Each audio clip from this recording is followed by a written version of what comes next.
Well, no, he'd have to go to the guard. That'd be our next guy, and then we'd adjust. Bullard, Alex Bullard. Those are two guys that probably would be the next two guys in.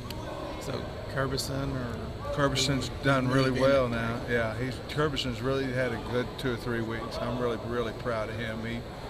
He's really playing well right now, and the Vol Nation don't see it because he doesn't play in the game, as much as we even like for him to. Man, he's really had a good, I don't know, maybe last month it's been really good. What separates Clowney from most defensive ends? Well, when I was in North Carolina, we were trying to recruit him also, just like every other team, and the Green Bay Packers were, and I remember Coach Davis said that time, he said that Clowney had the greatest highlight film of any defensive player he's ever seen coming out of high school, and I think it's true. But what separates him? He's got length.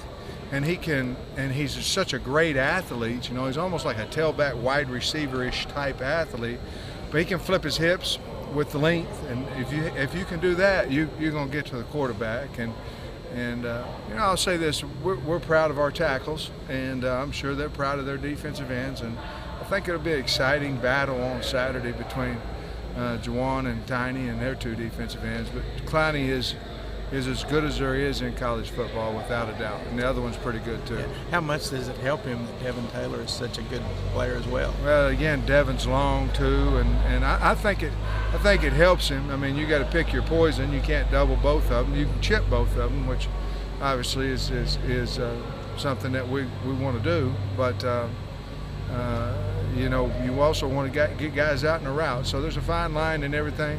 Bottom line is you don't want your quarterback to get hit, and so we're going to do everything we possibly can to have a scheme that'll help us keep our quarterback clean.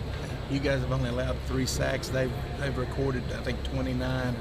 It's a huge battle. Are you guys excited about this challenge?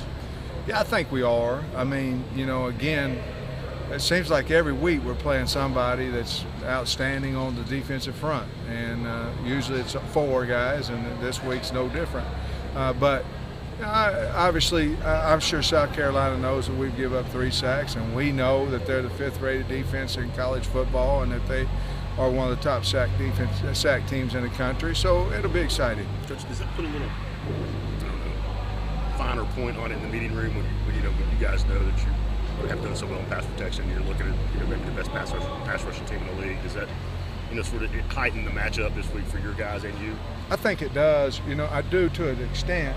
But a guy who likes to play football is going to go play, regardless of what that is. But everybody needs a little juice, and especially when you're down a little bit, you need a little juice. And obviously this league won't allow you to sit around and mope, because if you do, you're going to get the crap beat out of you. And what a great league. But anyway, yeah, there's some motivation to that.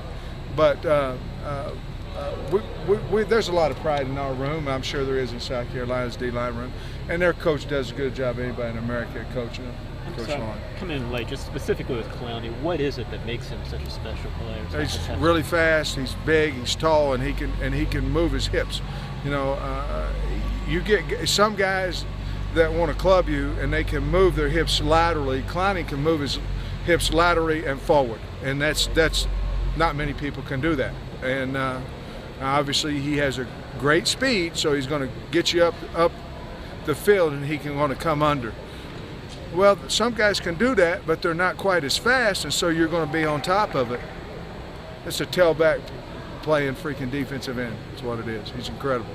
And there's much attention to see guys. I think there are like 7 or 8 guys with at least 2 sacks. But they just have so many weapons. How tough does that make them to block? Well, obviously, I heard Coach Holt say it on ESPN that nobody has dominated ever since that group of guys got there, South Carolina, on the defensive front. And so obviously it takes more than one guy, like you said, and they have, there's just not a weakness in there. You wish there was, and then that way you could turn it away from the weak guy and put him man to man, but they just don't have it. And if you want to double Clowney, they'll get in a pair of 3s and not allow you to double him. So they know what they're doing, really well coached, and got a lot of respect for them. We're excited about Saturday. Do you think Tiny's fired up for that matchup? Yeah, he's pumped up about it.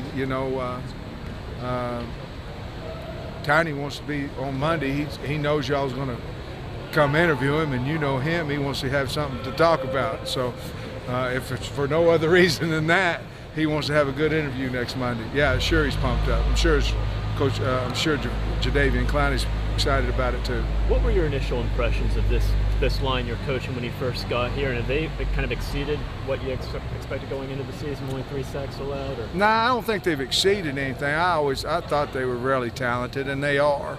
And we've got a long way to go. I think the sacks are the thing that we've been pretty good at. But we can get better running the ball. We're loose at times in protections, and quarterback's bailing us out, and so we can get better. But let's face the facts: 3 sacks in 7 games, pretty good.